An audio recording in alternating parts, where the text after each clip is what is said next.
ইয়া আমদুল্লাহ সব যদি খাইতে চায় আমদুল্লাহ সাহেবের জন্য লিচু পাচ্ছি।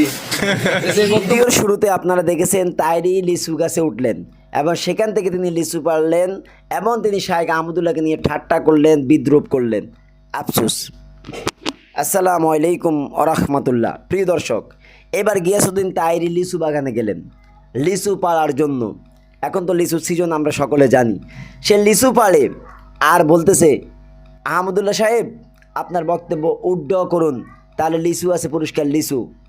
এই যে ঠাট্টা মস্কারা তাইরি এভাবে করে যাচ্ছে শায়েখ আহমদুল্লাহকে নিয়ে, আমরা ইতিপূর্বে লক্ষ্য করলাম। আচ্ছা, আমি আপনাদেরকে আগে তাইরির এই লিচু বাগানের ভিডিও ক্লিপটি দেখাই, তারপরে আমরা কথা বলবো। ইয়া আমদুল্লাহ সব যদি খাইতে চায় আমদুল্লাহ সাহেবের জন্য লিচু পাচ্ছি।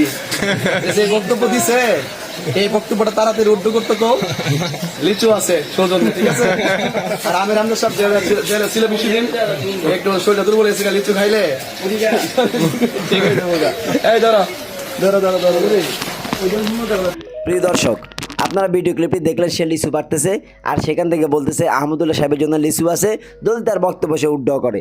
আসলে তাইরি মানে হলো বিনোদন, হাসি ঠাট্টা। তাইরি মানে হলো ডিজে। তাইরির এই যে কাণ্ডগুলি, এগুলিতে লাভ হয় কিছু ইউটিউবারের, কিছু টিকটকারের, আর আপনার ওই যে ডিজে পার্টিদের বিয়ের অনুষ্ঠানে তার গান বাজনাগুলি বাজাইয়া একটু আনন্দ উল্লাস নেওয়া, এই হলো তাইরির অবস্থা। তাইরি মানে হলো বিনোদন, আর বিনোদন দিতে দিতে সে এমন পর্যায়ে গিয়ে পৌঁছেছে, তার ওয়াজ শুনে আপনি কী শিখবেন তার কাছ থেকে? এখন তার ওয়াজ মাহফিলগুলি শুধু একটা ইস্যু, কোরআন হাদিস বাদ দিয়ে, ওয়াজ মাহফিলের সব বিষয় বাদ দিয়ে তার শুধু একটা ইস্যু, আলেমদের বিরোধিতা করা। ইতিপূর্বে আমরা ফেসবুক, ইউটিউব, টিকটকে যখনই ঢুকি তার বয়ানগুলো বেশি আসে, হয় কোনো না কোনো আলেমের বিরোধিতা আছে, শায়েখ আহমদুল্লাহর বিরোধিতা, আরিফ বিন হাবিবের বিরোধিতা, রাজাউল করিম আবরারের বিরোধিতা, মোমান কাশিমের বিরোধিতা, শাইখ সাদুকুর রহমানের বিরোধিতা এবং আলী হাসান ওসামার বিরোধিতা। মানে কারো না কারো বিরোধিতা করে তার ওয়াজে 1 ঘন্টা 1.5 ঘন্টা 50 মিনিট কেটে যায়, আর ওয়াজ শেষে বড় একটা অঙ্ক হাতিয়ে নিয়ে যায়। এই হলো তার ওয়াজ। আমি বুঝি না তাকে যারা দাওয়াত দেয় তাদের মস্তিষ্কে কোনো সমস্যা আছে কি না, আর যারা তার মাহফিল শুনতে দেয় কী বুঝে তারা শুনতে দেয়? ওই যে প্রথমে বললাম বিনোদন। আসলে তাইরি যেখানে যায় সেখানে বিনোদন পাওয়ার একটা মোক্ষম সুযোগ আছে।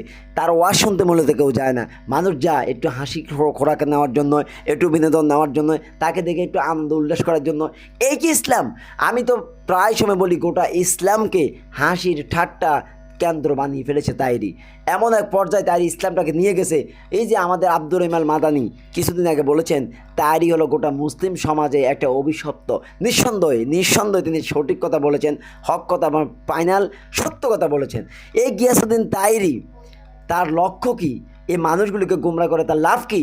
দেখছেন, লিচু গাছ, সে লিচু পাড়তে গেল, সেখানে তার বিনোদন। তার মানে তার ওয়াজ মাহফিলের আগা থেকে গোড়া পর্যন্ত সবগুলো বিনোদন বিনোদন বিনোদন। আর এই বিনোদন করে করে সে শায়েখ আহমদুল্লাহকে ইসলাম শিখাতে আসছে। আফসোস। তাইরি জন্য আমরা দোয়া করি, আল্লাহ তাকে সহিবুজ দান করুক, হেদায়েত নসিব করুক। এর বাইরে আর কিছু বলার নেই। প্রিয় দর্শক, যদি ভিডিওটি ভালো লেগে থাকে একটা লাইক করবেন, আর যারা আমার চ্যানেলটি সাবস্ক্রাইব করেন না, প্লিজ চ্যানেলটি সাবস্ক্রাইব করবেন।